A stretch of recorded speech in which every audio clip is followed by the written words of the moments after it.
Hello, welcome to the video. B A, B com, B S C ഇങ്ങനെ നിരവധി കോഴ്സുകൾ നമ്മുടെ ജീവിതത്തിൻ്റെ ഭാഗമായി പഠിക്കുന്നവരാണല്ലോ നമ്മൾ.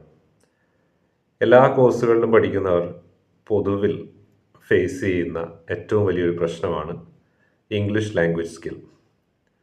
കമ്മ്യൂണിക്കേഷൻ സ്കിൽ പൊതുവിൽ ലൈഫിൽ ഏറ്റവും പ്രധാനപ്പെട്ട ഒരു സ്കില്ലാണെന്ന് പറയാം. കമ്മ്യൂണിക്കേഷൻ സ്കിൽ ഡെവലപ്പ് ചെയ്യാൻ നമ്മൾ എത്ര സമയം ഒരു ദിവസം ചെലവഴിക്കുന്നു എന്നത് വലിയൊരു ചോദ്യമാണ്. ഒരുപക്ഷെ നമ്മുടെ ജീവിതത്തിൻ്റെ തിരക്കുകളിൽ, പഠനത്തിൻ്റെ മറ്റ് തിരക്കുകളിലൊക്കെ നമ്മൾ ഈ ഒരു സ്കില്ലിനെ അവഗണിക്കുകയാണ് പതിവ്. എന്നാൽ ഇവിടെ നമ്മൾ ശ്രദ്ധിക്കേണ്ട ചില കാര്യങ്ങൾ, ദിവസം ഒരു 10 മിനിറ്റ് അല്ലെങ്കിൽ മാക്സിമം ഒരു അരമണിക്കൂർ ചിലവഴിച്ചു കഴിഞ്ഞാൽ 6 മാസത്തിനുള്ളിൽ തന്നെ വളരെ മികച്ച രീതിയിൽ ഫ്ലുവൻ്റായി ഇംഗ്ലീഷ് ലാംഗ്വേജ് കൈകാര്യം ചെയ്യാനുള്ള പ്രാവീണ്യം നിങ്ങൾക്ക് നേടാൻ സാധിക്കും. വളരെ ലളിതമായ രീതിയിൽ ഈ ലക്ഷ്യം മുന്നിൽ വെച്ചുകൊണ്ട് ഇന്ന് നമ്മളിവിടെ പഠിക്കാൻ പോകുന്ന ഒരു ഏരിയയാണ് പാസീവ് വോയിസ്. എല്ലാവരും കേട്ടിട്ടുണ്ടാവും പാസീവ് വോയിസ്. ചിലർക്കൊക്കെ അറിയായിരിക്കും എന്തായതെന്നുള്ളത്. എന്നാൽ ഇത് എന്തിനാണ് യൂസ് ചെയ്യുന്നതെന്നുള്ളത് പലർക്കും അറിയില്ല. എന്താണ് ഇങ്ങനെ ഒരു സെൻറ്റൻസ് സ്ട്രക്ചറിൻ്റെ ഉപയോഗം എന്താണ്? പാസീവ് വോയിസ് എന്ന് പറയുന്നത് ബേസിക്കലി നമ്മൾ ഇംഗ്ലീഷിൽ ഒരു പ്രത്യേക കാര്യം അവതരിപ്പിക്കുമ്പോൾ അതിന് നമ്മൾ ഉപയോഗിക്കുന്ന ഒരു സെൻറ്റൻസ് സ്ട്രക്ചറാണ്. സെൻറ്റൻസിൻ്റെ ഒരു ഘടനയാണ് പാസീവ് വോയിസ് എന്ന് പറയുന്നത്. അപ്പോൾ ഇത് എങ്ങനെയാണ് അല്ലെങ്കിൽ എന്തിനാണ് ഉപയോഗിക്കുന്നത്? What is the purpose of using passive voice? നമ്മൾ കൂടുതലും ഇപ്പം ഒഫീഷ്യൽ കാര്യങ്ങൾക്ക് പോകുന്നവരാണെന്ന് വിചാരിക്കുക. എന്തെങ്കിലുമൊക്കെ ഒഫീഷ്യൽ ഒരു റിക്വസ്റ്റ് എഴുതണം, ഒരു വൈറ്റ് പേപ്പറിൽ റിക്വസ്റ്റ് എഴുതി തരുമെന്ന് നമ്മളൊരു ബാങ്കിൽ ചെന്നു ബാങ്ക് മാനേജർമാരോട് ആവശ്യപ്പെടുക. ഇത്തരത്തിലുള്ള ഒഫീഷ്യൽ പേർപ്പസിന് വേണ്ടി നമ്മൾ പലപ്പോഴും ഫോർമൽ ലെറ്റേഴ്സ് എഴുതുന്ന സമയത്ത്, ഫോർമൽ ലെറ്റർ എഴുതാൻ വേണ്ടി നമുക്ക് എൻറിച്ചിങ് ഇംഗ്ലീഷ് പോലുള്ള ഫസ്റ്റ് ഇയർ ബി കോം സ്റ്റുഡൻസിൻ്റെ പേപ്പറിൽ ചോദ്യം ഉണ്ടായിരുന്നു. ഇത് ബി എസ് സി അതുപോലെ തന്നെ മറ്റ് ഡിപ്പാർട്ട്മെൻറ്റുകളിലും ആവശ്യമായ ഒരു മേഖല തന്നെയാണ്. ഏത് ഡിപ്പാർട്ട്മെൻറ്റിൽ നിങ്ങൾ ഏത് കോഴ്സ് ചെയ്താലും ശരി, നിങ്ങളുടെ ലൈഫിൽ ഇന്നല്ലെങ്കിൽ നാളെ ഒരു ഫോർമൽ ലെറ്റർ പഠിക്കാനില്ലെങ്കിലും അത് പ്രാക്ടിക്കൽ ലൈഫിൽ ആവശ്യമായിട്ട് വരും. ഇനി അതുപോലെ തന്നെയാണ് സയൻസ് വിദ്യാർത്ഥികൾക്കുള്ള റീസേർച്ച് റൈറ്റിംഗ്. അതുപോലെ തന്നെ എല്ലാ മേഖലയിലും റീസേർച്ച് റൈറ്റിംഗ് എല്ലാ ഡിപ്പാർട്ട്മെൻറ്റിലും ഉണ്ട്. അതിൻ്റെ സ്വഭാവം വ്യത്യാസപ്പെട്ടിരിക്കുന്നു എന്ന് മാത്രം. സയൻറ്റിഫിക് റിസർച്ച് അല്ലെങ്കിൽ ഹ്യൂമാനിറ്റീസിലുള്ള റിസർച്ച്, ഇത്തരം റിസർച്ചിന് ശേഷം റിസർച്ച് പേപ്പേഴ്സ് നമ്മൾ പ്രിപ്പയർ ചെയ്യുന്ന സമയത്ത് നമുക്ക് ആവശ്യമായ ഒരു അക്കാഡമിക് ലാംഗ്വേജ് ഉണ്ട്, ഫോർമൽ ലാംഗ്വേജ് ഉണ്ട്. അത്തരത്തിലൊരു ലാംഗ്വേജ് ക്രിയേറ്റ് ചെയ്യാൻ വേണ്ടി നമ്മളെ വളരെയധികം എളുപ്പത്തിൽ സഹായിക്കുന്ന ഒരു സെൻറ്റൻസ് സ്ട്രക്ചറാണ് ഈ പാസീവ് വോയിസ് എന്ന് പറയുന്നത്. പക്ഷേ നമ്മൾ പറയാറില്ല അമിതമായ അമൃതം വിഷം എന്ന്. അതുപോലെ തന്നെ പാസീവ് വോയിസ് അമിതമായി കഴിഞ്ഞാൽ അത് നമ്മുടെ രചനയെ നെഗറ്റീവായി സ്വാധീനിക്കും. അപ്പോൾ എന്താണ് പാസീവ് വോയിസ് എന്ന് നമുക്ക് ഇനി അടുത്തായി എങ്ങനെയാണത് ചെയ്യേണ്ടത്, എങ്ങനെ ഇതിൻ്റെ സെൻറ്റൻസ് സ്ട്രക്ചറിൻ്റെ പ്രത്യേകത എന്താണ്, എങ്ങനെ നമുക്കൊരു സെൻറ്റൻസിനെ ആക്റ്റീവ് അല്ലെങ്കിൽ പാസീവ് എന്ന് തിരിച്ചറിയാം, അതുപോലെ തന്നെ എങ്ങനെ അതിനെ കൺവേർട്ട് ചെയ്യാം. ഒരു സെൻറ്റൻസ് ആക്റ്റീവ് തന്നാൽ അതിനെങ്ങനെ പാസീവ് ആക്കാം, പാസീവ് തന്നാൽ എങ്ങനെ ആക്റ്റീവ് ആക്കാം, ഇത്തരം കാര്യങ്ങൾ നമുക്കൊന്ന് പഠിക്കാം. ഇത് കോമ്പറ്റേറ്റീവ് എക്സാംസിന് ഉപകാരപ്പെടും. അതുപോലെ തന്നെ നിങ്ങൾക്ക് ഫോർമൽ ലെറ്റേഴ്സ് എഴുതുമ്പോൾ, റിസർച്ച് റൈറ്റിംഗ്സ് എഴുതുമ്പോൾ, അസൈൻമെൻറ്റ്സ് പ്രിപ്പയർ ചെയ്യുന്ന സമയത്തൊക്കെ നിങ്ങളുടെ സ്വന്തം ലാംഗ്വേജിനെ, റിട്ടേൺ ലാംഗ്വേജിനെ സഹായിക്കും ഇത്.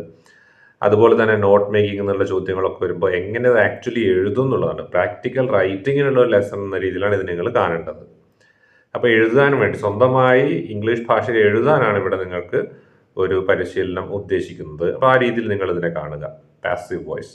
അല്ലാതെ ഇത് പരീക്ഷയ്ക്ക് പഠിച്ച് പാസീവ് വോയിസ് എന്താണെന്ന് ചോദിക്കുമ്പോൾ അങ്ങനെ ഒരു അറ്റംപ്റ്റിന് വേണ്ടിയിട്ടുള്ള ക്ലാസ് അല്ല ഇത്. It is a practical lesson for you so that you could learn how to write English sentences using this particular sentence structure. നമുക്ക് നോക്കാം എന്താണ് പാസീവ് വോയിസ് എന്ന് പറയുന്നത്. നമുക്ക് ഇൻട്രൊഡക്ഷനിലേക്ക് കിടക്കാം. ഇൻ ആക്റ്റീവ് വോയിസ്, പാസീവ് വോയിസിൻ്റെ ഓപ്പോസിറ്റാണ് active voice. In active voice the subject performs the action.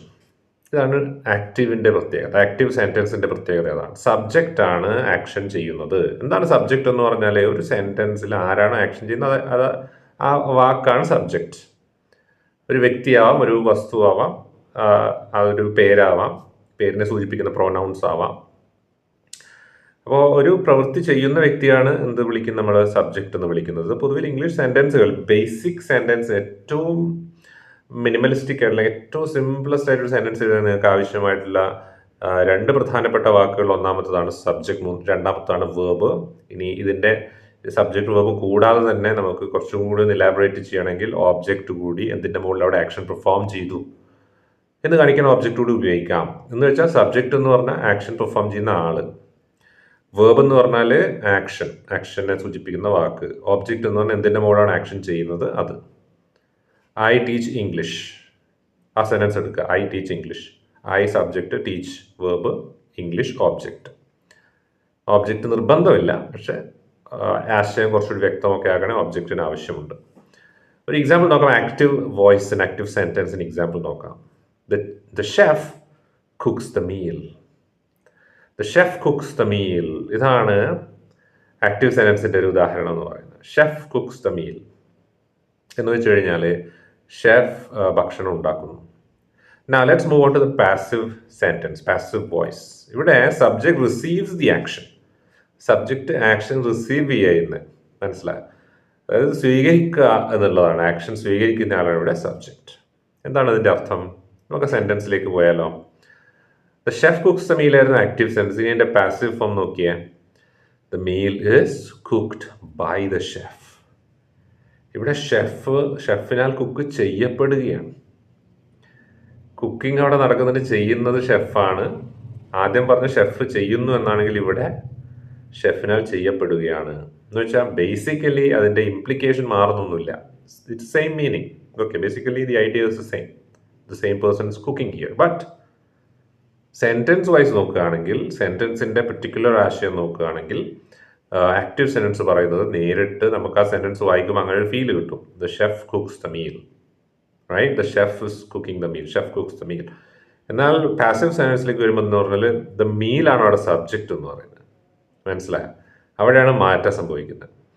ഒന്നാമത്തെ സെൻറ്റൻസിലെ സബ്ജക്റ്റ് രണ്ടാമത്, അതായത് പാസീവ് വോയിസിലേക്ക് വരുന്ന സമയത്ത് ഒബ്ജക്റ്റ് ആയിട്ടാണ് വരുന്നത്. നോക്കിയേ, the meal subject is cooked by the chef. The chef അവിടെ ഒബ്ജക്റ്റ് ആണ്, കണ്ട ലാസ്റ്റിലാണ് വരുന്നത്. അപ്പോൾ ഒബ്ജക്റ്റിൻ്റെ മുകളിലാണ് ആക്ഷൻ ചെയ്യപ്പെടുന്നതെന്ന് പറയുന്നത്. മനസ്സിലായില്ലേ? ഈസ് കുക്ക്ഡ് ആണ് അവിടുത്തെ വേർബ് എന്ന് പറയുന്നത്. ബൈ ദ ഷെഫ്, അതായത് ഷെഫാണ് അവിടെ ഒബ്ജക്റ്റ്. ഈസ് ആണ് അവിടുത്തെ വേർബ്. ഈസ് കുക്ക്ഡ് എന്നുള്ള അത് വേർബിൻ്റെ കൂടെ വരുന്നൊരു വാക്കാണ് ഈസ് കുക്ക്ഡ്. കുക്ക്ഡ് എന്നുള്ള വാക്ക് ശരിക്ക് മീലിൻ്റെ ഒരു, അല്ലെങ്കിൽ വേർബിൻ്റെ ഒരു, മീലിൻ്റെ പ്രവർത്തനങ്ങൾ എങ്ങനെയാണ്, എന്താണ് മീലിന് സംഭവിക്കുന്നത്, മീൽ ഇസ് കുക്ക്ഡ്. അപ്പോൾ വേർബിൻ്റെ കൂടെ ഒരു ആഡ്വേർബായിട്ട് നമുക്ക് കുക്ക്ഡിനെ കാണാം. വേർബിൻ്റെ കൂടെ തന്നെ പറയാം നമുക്ക് ഈസ് കുക്ക്ഡ്. നമുക്കറിയാം ഒന്നാമത്തെ സെൻറ്റൻസിൽ കുക്ക്ഡ് ആയിരുന്നു മെയിൻ വേർബ്, കുക്സ് ആയിരുന്നു മെയിൻ വേർബ്. ഇവിടെ വരുമ്പോഴത്തേക്ക് ഈസ് കുക്ക്ഡ് എന്നത് മാറുകയാണ്, പരിവർത്തനം സംഭവിക്കുകയാണ്. ഷെഫിൻ്റെ സ്വഭാവം നോക്കി, ഇവിടെ ഷെഫിൻ്റെ കാര്യം നോക്കി, അതാണ് ഡേഞ്ചർ. ഷെഫിൻ്റെ സ്വഭാവം ഇവിടെ ഓബ്ജക്റ്റിലേക്ക് വന്നിരിക്കുകയാണ്. Chef is the object here. Meal എന്ന് പറയുന്ന നേരത്തെ ഫസ്റ്റ് സെൻറ്റൻസിലെ ഒബ്ജക്റ്റ് ഇവിടെ സബ്ജക്റ്റ് ആയിട്ട് മാറിയിരിക്കുകയാണ്. അപ്പോൾ ഈ മാറ്റം കാണാൻ നിങ്ങൾ ശ്രദ്ധിക്കേണ്ടത്. ഇവിടെ വൈ യൂസ് പാസീവ് വോയിസ് എന്ന് പറഞ്ഞു കഴിഞ്ഞാൽ focus on the action or object. Action അല്ലെങ്കിൽ ഒബ്ജക്റ്റിൽ ഫോക്കസ് ചെയ്യണമെങ്കിൽ നമുക്ക് അതിനെ കൊണ്ടുവന്നിട്ട് എന്ത് ചെയ്യണം, പാസീവ് ആക്കേണ്ടി വരും.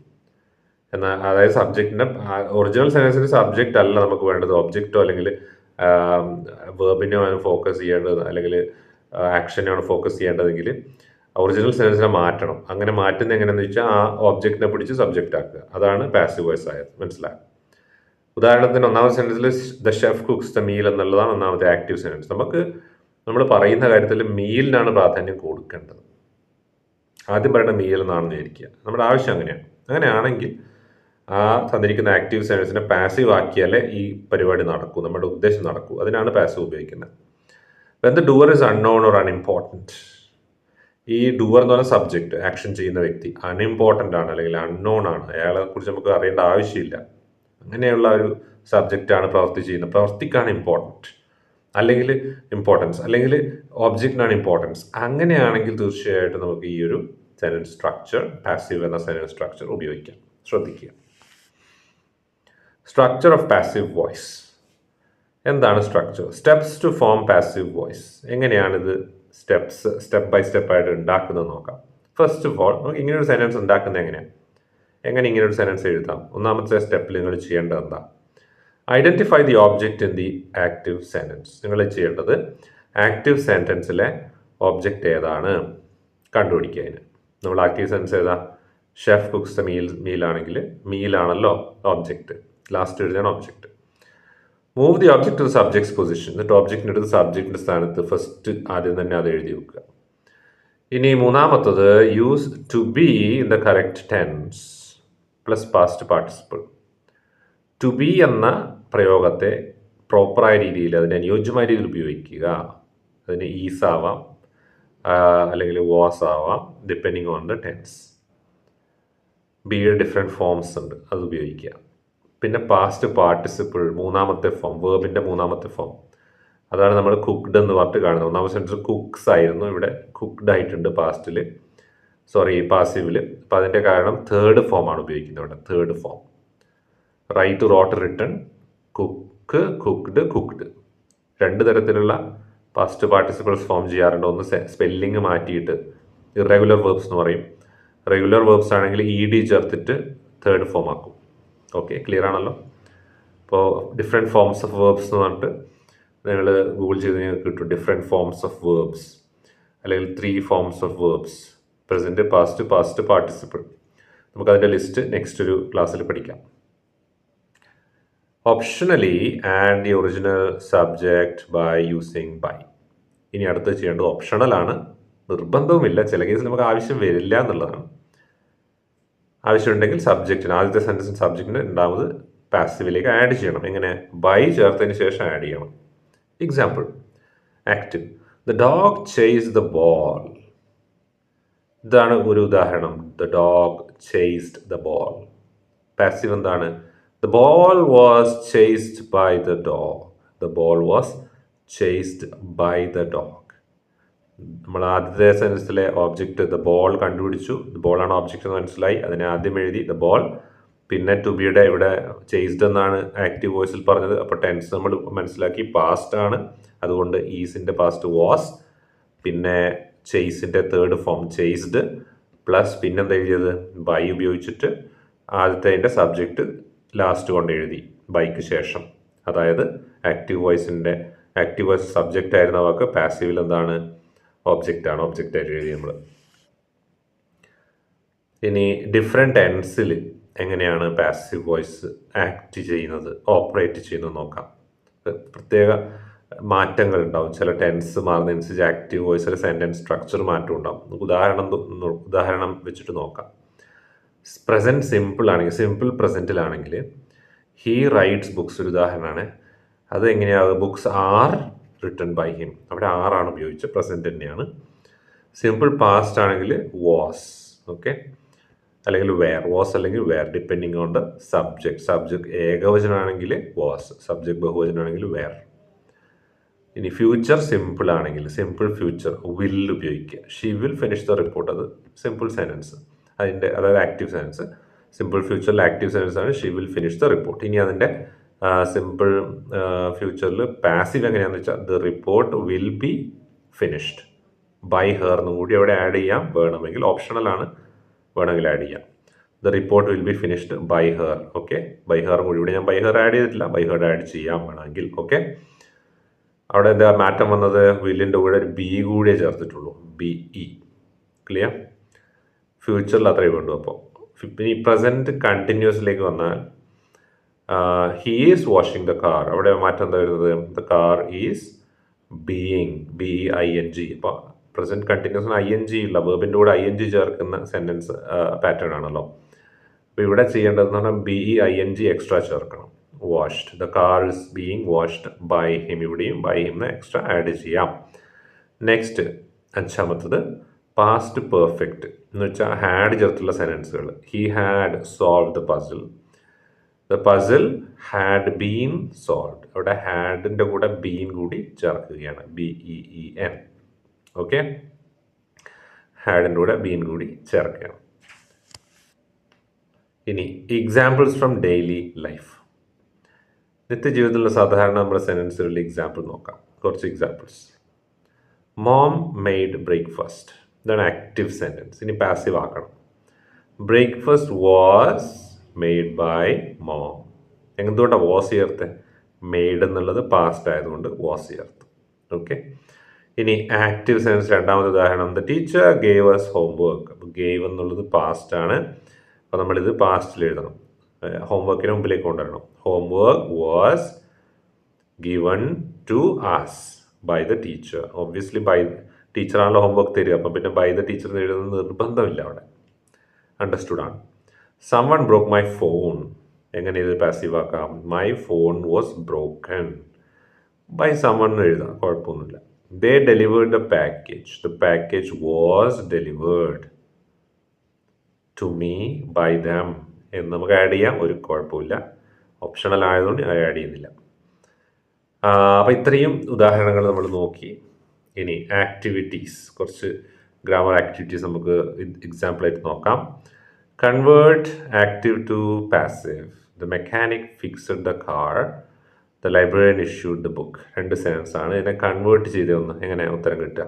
നിങ്ങൾക്ക് അറിയെങ്കിൽ ഉത്തരം കമൻറ്റ് ചെയ്യുക. ഞാൻ ഉത്തരം പറയാം. The mechanic fixed the car.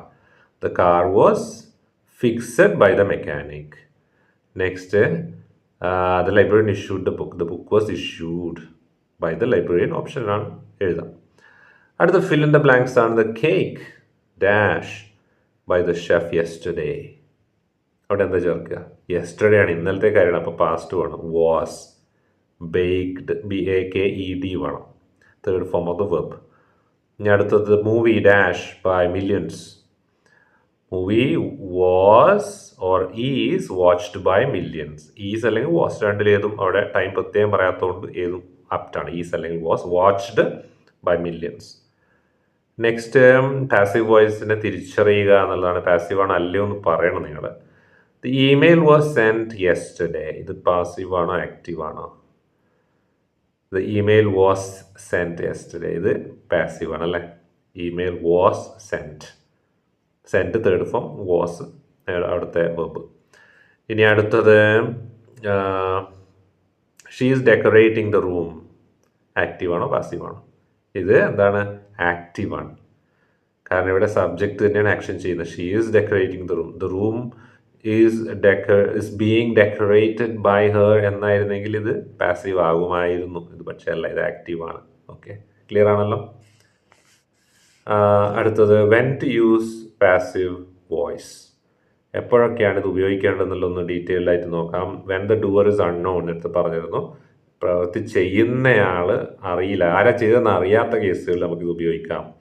ഇന്നയാളെ ചെയ്തതെന്ന് അറിയില്ല, പക്ഷേ ഒരു സംഭവം നടന്നിട്ടുണ്ട്. ഉദാഹരണത്തിന്, ദ വിൻഡോ വാസ് ബ്രോക്കൺ. ജനാല പൊട്ടിച്ചിരിക്കുന്നു. ആരാ നമ്മൾ കണ്ടിട്ടില്ല. അങ്ങനെ ഒരു സാഹചര്യത്തിൽ പറയുകയാണെങ്കിൽ ഈ സെൻറ്റൻസ് പാറ്റേൺ വളരെ മികച്ചതാണ്. The window was broken. മനസ്സിലായല്ലോ. അപ്പോൾ ഇതാണ് ഡൂവർ ഇസ് അൺനോൺ എന്ന് പറയുന്നതിന് നല്ലൊരു ഉദാഹരണം. അടുത്തത്, when the focus is on the action or object. ആക്ഷനിലോ അല്ലെങ്കിൽ വസ്തുവിലോ അല്ലെങ്കിൽ ഒബ്ജക്റ്റിൽ, പ്രത്യേകിച്ച് സെൻറ്റൻസിൻ്റെ ഒബ്ജക്റ്റ് ലാസ്റ്റ് പറയുന്ന വാക്കിലോ ആണ് പ്രാധാന്യമെങ്കിൽ, ഇതിൻ്റെ മുകളിലേക്ക് ഒരു വസ്തുവിൻ്റെ മുകളിലായിരിക്കും ആക്ഷൻ ചെയ്യുക, അതിനാണ് പ്രാധാന്യമെങ്കിൽ ഈ രീതി ഉപയോഗിക്കാം. നിങ്ങൾക്ക് ഈ പാറ്റേൺ ഉപയോഗിക്കാം. ഉദാഹരണത്തിന്, A new park is being built in the city. A new park, അവിടെ ആരാ പണിയുന്നത് നമുക്ക് വിഷയമല്ല. A new park is being built in the city. പുതിയ പാർക്ക് സിറ്റിയിൽ പണി കഴിപ്പിച്ചുകൊണ്ടിരിക്കുകയാണ്. ആരാണെന്നുള്ള വിഷയമല്ല, പാർക്കാണ് നമ്മുടെ മെയിൻ വിഷയം. അപ്പോൾ new park is being built in the city, അവിടെ അതൊരു ഉദാഹരണം. To sound formal or impersonal. ഫോർമലായിട്ട് ഇംപേഴ്സണലായിട്ട് അല്പം ഡിസ്റ്റൻസ് വെച്ച് സംസാരിക്കണമെങ്കിൽ, the guidelines will be followed. നിർദ്ദേശങ്ങളെല്ലാം പിന്തുടരപ്പെടും എന്നുള്ള അർത്ഥത്തിൽ, നിർദ്ദേശങ്ങൾ അനുസരിക്കപ്പെടും എന്നുള്ള അർത്ഥത്തിൽ. The guidelines will be followed. The guidelines will be followed. അപ്പോൾ ഇത് ഇത്തരത്തിലുള്ള നിരവധി ഉപയോഗങ്ങളുണ്ട് ഈ പാസീവ് വോയിസിന്. പാസീവ് വോയിസിൻ്റെ ഉപയോഗങ്ങളാണ് നമ്മൾ എപ്പോഴും ശ്രദ്ധിക്കേണ്ടത്. മനസ്സിലായല്ലേ? ഉപയോഗങ്ങൾ കറക്റ്റ്, അതായത് കോണ്ടെക്സ്റ്റ് കറക്റ്റ് അല്ലെങ്കിൽ പാസീവ് വോയിസ് എഴുതുന്നതിന് ഒരു രസം ഉണ്ടാവില്ല. അത് നമ്മുടെ സെൻറ്റൻസിൻ്റെ, നമ്മൾ എഴുതുന്ന എസ്സേയുടെ ഒക്കെ ബ്യൂട്ടിയെ നശിപ്പിച്ചു കളയും. വായിക്കാൻ രസം ഉണ്ടാവില്ല. ചിലപ്പോൾ അതിനെ ദുർഗ്രാഹ്യമായിട്ട് വായിച്ചാൽ മനസ്സിലാവാത്ത രീതിയിലേക്കൊക്കെ, മാത്രമല്ല വായിക്കാൻ തിരി ഇൻട്രസ്റ്റ് ഇല്ലാത്ത രീതിയിലൊക്കെ എഴുത്ത് മാറിപ്പോകാമെന്നുള്ളൊരു പ്രശ്നവും അവിടെ ഉണ്ട്.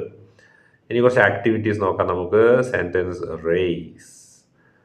Right active sentence on cards, convert to passive under time pressure. അപ്പോൾ നിങ്ങൾക്ക് ഈ ആക്ടിവിറ്റീസ് ചെയ്യാവുന്നതാണ്. ഇത് നിങ്ങൾ സ്വന്തമായിട്ട് ചെയ്ത് നോക്കുക. നിങ്ങൾക്കൊരു എക്സസൈസ് ആയിട്ട് തരികയാണ്. Passive voice detective. Next activity, highlight all passive sentences in a newspaper article. Newspaper വായിക്കുന്നവർക്ക് നല്ലൊരു ആക്ടിവിറ്റിയാണ്. ന്യൂസ് പേപ്പർ വായിക്കുന്നവർ വളരെ കുറവായിരിക്കുമെങ്കിൽ ഇംഗ്ലീഷ് ന്യൂസ് പേപ്പർ വായിക്കാൻ താല്പര്യമുള്ളവർ വായിക്കുന്നവർ അതിൽ പാസീവ് വോയിസ് വന്ന ഒന്ന് അണ്ടർലൈൻ ചെയ്ത് വെക്കുക. അങ്ങനെ ഇത് വായനയിലൂടെ ഇത് എവിടെയൊക്കെ വരുന്നു എന്നുള്ളതിനെക്കുറിച്ചൊരു ധാരണ കൂടുതലായി നിങ്ങൾക്ക് ലഭിക്കും. ഈ പഠിക്കുന്നത് മാത്രമല്ല, സ്വന്തമായിട്ട് എക്സ്പീരിയൻസ് നിന്ന് മനസ്സിലാക്കാൻ സാധിക്കുമല്ലോ. അത് വലിയൊരു ലേണിംഗ് ആണ്. അപ്പോൾ ഇത്തരത്തിൽ എന്താണ് ആക്റ്റീവ് സെൻറ്റൻസ് ഒരു കാർഡിൽ എഴുതിയിട്ട് നിങ്ങൾ ഒരു ഇത്ര സമയത്തിനുള്ളിൽ ടൈം വെച്ചിട്ട് അതിനെ കൺവേർട്ട് ചെയ്യുക. 2 സെക്കൻഡ് കൊണ്ട് കൺവേർട്ട് ചെയ്യുക, അല്ലെങ്കിൽ 3 സെക്കൻഡ് കൊണ്ട് കൺവേർട്ട് ചെയ്യാം. ഇങ്ങനെ ചെയ്യുക. ആ സെൻറ്റൻസ് എവിടെ നിന്ന് എഴുതാമെന്ന് ചോദിച്ചാൽ I will obviously suggest you to look at books, news papers.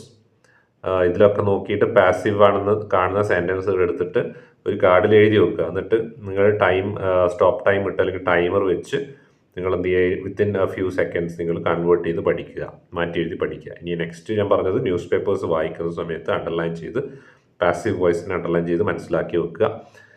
ഇത്തരം കാര്യങ്ങളാണ് നിങ്ങൾ ആക്ടിവിറ്റീസ് ആയിട്ട് ചെയ്യാൻ ഞാൻ ഉദ്ദേശിച്ചത്. അപ്പം നിങ്ങളിത് ചെയ്യണം. കാരണം ഇത്തരത്തിലുള്ള ഫൺ ആക്ടിവിറ്റീസ് നിങ്ങളുടെ ലാംഗ്വേജ് ലേണിങ്ങിന് ഒരുപാട് സഹായിക്കും. ലാംഗ്വേജ് ലേണിങ്ങിൽ ഇൻട്രസ്റ്റ് വരിക എന്നുള്ളതാണ് ഏറ്റവും പ്രധാനം. ഭാഷാപരമായ ഇത്തരം സ്കില്ലുകൾ ഡെവലപ്പ് ചെയ്തെടുക്കുക. ആക്റ്റീവ് വോയിസ് വളരെ നല്ലൊരു പാറ്റേൺ ഓഫ് സെൻറ്റൻസ് ആണ്. അതിനതിൻ്റെ ഉപയോഗമുണ്ട്. ഉപയോഗമില്ലാതെ നമ്മൾ ഒരുപാട് ഉപയോഗിച്ച് കഴിഞ്ഞാൽ, അനാവശ്യമായി ഉപയോഗിച്ച് കഴിഞ്ഞാൽ തീർച്ചയായിട്ടും അമിതമായാൽ അമൃതും വിഷമാകും. അതുകൊണ്ട് ശ്രദ്ധിക്കുക. ഇപ്പോൾ ഈ ആക്ടിവിറ്റീസ് ഉൾപ്പെടെ നിങ്ങൾ ചെയ്യുമെന്ന് ഞാൻ പ്രതീക്ഷിക്കുകയാണ്. ഈ ഡെയിലി ആക്ടിവിറ്റീസ് വളരെ അത്യാവശ്യമാണ്. ഒരു വീഡിയോ കണ്ടതുകൊണ്ടൊന്നും നിങ്ങൾ ലാംഗ്വേജ് പഠിക്കില്ല, ആർക്കും സാധിക്കില്ല. എങ്കിലും പ്രത്യേകിച്ച് ഈ വീഡിയോ മലയാളത്തിലാണ്. അപ്പോൾ ലാംഗ്വേജ് ലേണിംഗ് എപ്പോഴും ഏറ്റവും നല്ല ലാംഗ്വേജ് ലേണിംഗ് ഏറ്റവും എഫിഷ്യൻറ്റ് സ്ട്രാറ്റജി എന്ന് പറയുന്നത് ഇമേർഷൻ ടെക്നീക്കാണെന്നാണ് എനിക്ക് വ്യക്തിപരമായിട്ടുള്ളൊരു അഭിപ്രായം. അതായത് നമ്മളൊരു ഭാഷയിൽ പൂർണ്ണമായും നമ്മളതിൽ ലയിച്ചു കൊണ്ടത് പഠിക്കുക. അതായത് പൂർണ്ണമായി അതിൽ മുങ്ങിക്കിടന്നുകൊണ്ട് പഠിക്കുക. നമ്മളൊരു ചോക്ക് വെള്ളത്തിൽ മുക്കി വെച്ച് എങ്ങനെയാണ് ഉണ്ടാവുക, അതുപോലെ നമ്മൾ പൂർണ്ണമായും ഭാഷയിൽ തന്നെ ആയിരിക്കുക. കേൾക്കുന്നതും പറയുന്നതും വായിക്കുന്നതും ഒക്കെ ഒരു പ്രത്യേക ഭാഷയാകുമ്പോൾ വളരെ പെട്ടെന്നും കൂടുതൽ ആഴത്തിൽ എഫിഷ്യൻ്റായിട്ട് ആ ഭാഷ പഠിക്കാൻ സാധിക്കും. ഫസ്റ്റ്ലി അത് വളരെ ഡിഫിക്കൽട്ടായിരിക്കുമെങ്കിലും ഗ്രാജ്വലി അത് നമുക്ക് വലിയ ലോങ് ലാസ്റ്റിംഗ് ഇമ്പാക്റ്റ് നൽകുന്ന ഒരു ലേണിംഗ് ടെക്നീക്ക് തന്നെയാണ്. അതിൽ ഒരു സംശയവുമില്ല. എങ്കിലും ഈ വീഡിയോയിൽ ഞാൻ മലയാള ഭാഷ ഉപയോഗിച്ചുകൊണ്ട് എക്സ്പ്ലെയിൻ ചെയ്തിരിക്കുന്നു. കാരണം മലയാളം മീഡിയം വിദ്യാർത്ഥികൾക്കും അതുപോലെ തന്നെ ലേണിംഗ് ഡിഫിക്കൽട്ടീസ് ഒക്കെ ഉള്ളവർക്കും പിന്നെ കേരളീയർക്ക് പൊതുവിലും ഒക്കെ ഉപകാരപ്രദമായിരിക്കും എന്നുള്ളത് കൊണ്ടാണ്. പലപ്പോഴും വ്യക്തത കുറവ് പലരെയും അലട്ടുന്ന ഒരു വിഷയമാണ്. പൂർണ്ണമായി ഇംഗ്ലീഷിലുള്ള ഒരു ക്ലാസ് പലർക്കും വ്യക്തമാവാൻ ബുദ്ധിമുട്ടോ അല്ലെങ്കിൽ വ്യക്തത കുറവൊക്കെ വന്നുകൊണ്ട് അവർക്ക് ഭാഷാ പഠന താല്പര്യം കുറയാനുള്ള സാധ്യതയുള്ളതുകൊണ്ട് ഇങ്ങനെ മലയാളം മീഡിയം ഒരു ക്ലാസ് ചെയ്യുന്നു എന്നേ ഉള്ളൂ. ഇംഗ്ലീഷിലുള്ള ക്ലാസ്സുകളും ഈ ചാനലിലുണ്ട്, നിങ്ങൾക്കത് കാണാവുന്നതാണ്. ഗ്രാമർ ക്ലാസ്സുകൾ ഇംഗ്ലീഷിലും അപ്ലോഡ് ചെയ്തിട്ടുണ്ട്. അപ്പോൾ നിങ്ങളത് കാണുക. അതുപോലെ തന്നെ തുടർന്നും ഈ ആക്ടിവിറ്റീസ് നിർബന്ധമായിട്ടും ചെയ്യാൻ ശ്രമിക്കുക. ലേണിംഗ് ഫണ്ണായിട്ട് എൻജോയ് ചെയ്യുക. അപ്പോൾ പാസീവ് വോയിസ് നിങ്ങൾക്ക് ക്ലിയർ ആയെന്ന് വിശ്വസിക്കുകയാണ്. ഇത്രയും കാര്യങ്ങൾ പറഞ്ഞുകൊണ്ട് ഈ കൊച്ചു വീഡിയോ ഇവിടെ അവസാനിപ്പിക്കുകയാണ്. അടുത്ത വീഡിയോയിൽ നമുക്ക് മറ്റൊരു ലെസണുമായിട്ട് കാണാം. Thank you so much. Have a great time. God bless you all. By.